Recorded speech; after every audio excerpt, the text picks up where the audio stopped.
Had a number of requests for a follow-up video on how the project went. I've got about 700 miles on it. Since I got it running, I've been tracking down all sorts of little issues. So I will go over what I did, how I found it, and maybe you guys are having similar problems and this might help you fix it. I have had a number of P codes, O2 sensor on the driver's side, O2 sensor on the passenger side, my mass airflow, the NOx sensors. So I was like, man, there must be something wrong with the wiring or something. But what I did was started knocking them out one at a time, and I got some mass airflow sensor cleaner spray and cleaned the heck out of that, and that didn't fix it. So I bought a new one, and upon buying a new one, that did fix that problem. I replaced the O2 sensors, and one of those went away. I still have one side has a code, which means there's a wire. I'm about to replace the NOx sensors because I've heard that they get water in there and they do go out. And I think I have a vacuum leak, so I'm going to replace the intake manifold gasket. I hate throwing a lot of money at problems. I like to know what the problem is before I fix it. But I've been knocking out these codes by replacing parts. So this could have just been a tired old engine or sat around. Who knows? It was at the junkyard. So I took it out wheeling for the first time to test it out. And while I was out there, my gas pedal stopped working.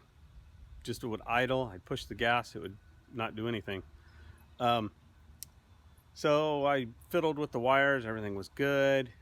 Turned it off, let it sit 5 minutes, turned it back on, and magically it started working again.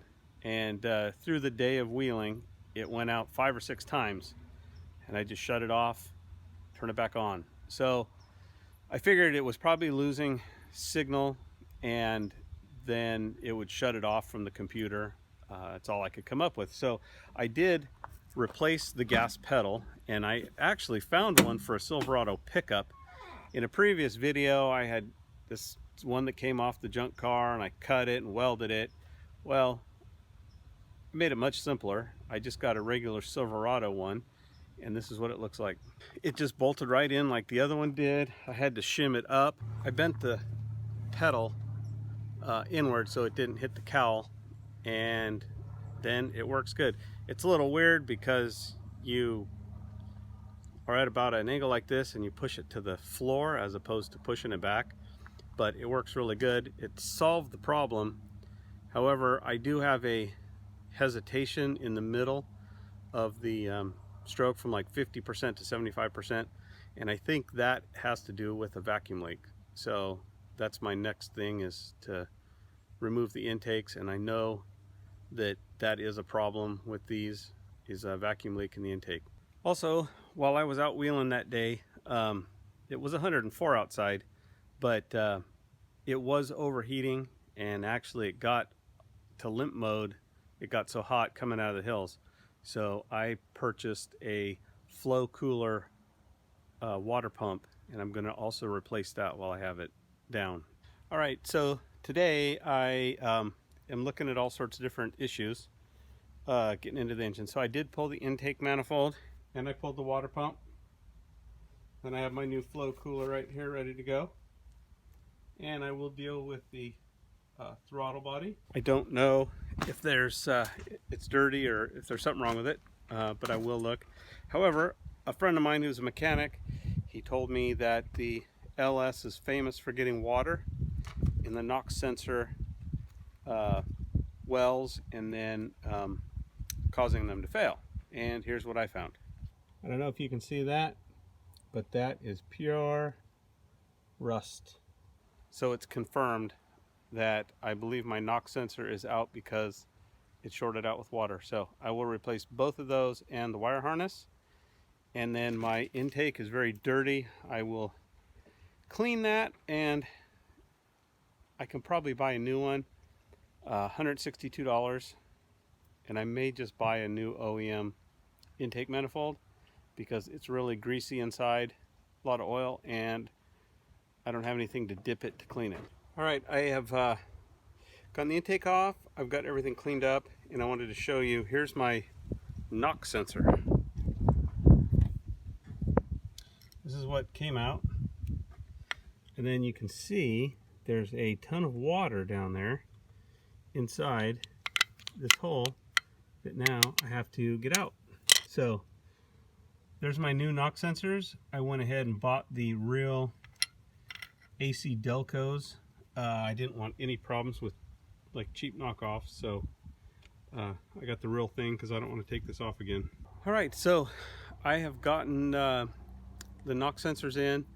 My mechanic friend told me to make sure you silicone the rubber so that no water can get in there. So I got that back together. I'm going to look online tonight for the intake manifold. I may upgrade the injectors. The bottom line is that in a month I'm planning a trip across the Mojave Desert, and I want to make sure that this thing is in top shape. So here's what the knock sensors and the intake all cleaned up. This morning I'm out here and I'm going to put my new intake on. I got a new throttle body, and I've been cleaning up the heads. So here's my new intake. I bought them off of Amazon. It's like 160 bucks. It's slightly different, but it'll work. So here's what it looks like. This is the new one, all nice and fresh. And then there's the old one. It was so greasy inside, I decided that I didn't want to try to clean it. And then there's my new throttle body. So I'm going to get those on here shortly. And then I just spent the morning cleaning up the intake, getting it all nice and smooth, get all the gook off there, and then I am just about ready to stuff the intake in right about now. I just got the water pump replaced, put a new flow cooler in. I was driving around and it overheated. It was 104 out, but it overheated. So anyway, the new flow cooler is in there. One difference is the map sensor on the new manifold is relocated to the back of the intake, whereas before it was located up here on the top, and it had two tabs on it right here and here that broke. Well, right here and right here, and they broke off, and I couldn't keep it in. I tried to epoxy some tie downs. Anyhow, the new one has a bolt that holds it all in and holds it nice and tight, so I'm real happy with that. Okay, so I got the intake manifold all put in. I got one more thing I got to run to the store, but here's what we got so far. So it's all bolted in, everything's hooked up, got my heater vacuum hooked up. I need to go get a inverted Torx to tighten these up so I can put my intake on. Other than that, put all new O-rings in the injectors. Looks like I am about ready to go. Here's where we're at today. When I first put the project together, I was thinking, hey, this is great. We'll just put this 5.3 in. All these people have done it. It's going to be so easy. I put it in. That didn't go too bad. Fired it up. It ran. But then all my P codes. I was thinking I have O2 sensors out. I have anti-knock. I have MAP and MAF. All these codes thrown in. I was like, how could this one engine have so much wrong with it? But over time, I've started knocking them out one by one. I'm down to one code, a P054, which is driver side O2 has no activity. I did replace it, so now it's got to be a broken wire, so I'm going to track that down. But other than that, the knock sensors, the mass airflow, had to replace that. Both O2 sensors, had to replace those. And those have solved my codes. So I'll be happy when I get this last one figured out. All right, some good news. Took me about 10 minutes, and I found the issue with my O2 sensor. And it was pretty simple, but here's what we got. I had pin 66 was supposed to have the one of the wires, and it was one pin off. So I've put that back in place. Now they both pin out where they're supposed to be, and I'm going to put this back together. And I haven't tested it, but I have my old O2 sensor plug and my wires, and I've ohmed them out, and so now they pin out where they're supposed to, and I'm anticipating my problem to go away. It's going to take a little bit of driving, but I will do that this afternoon. This should take care of the last P code I have, and that's going to make me real happy.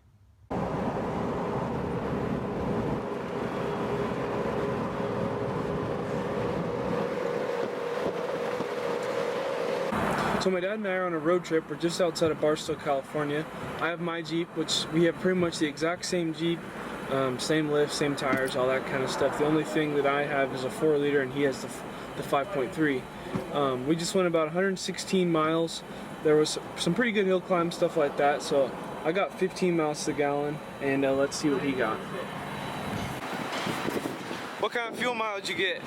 9.6. 9.6. Were you flooring it or what? I got 15. Headwind.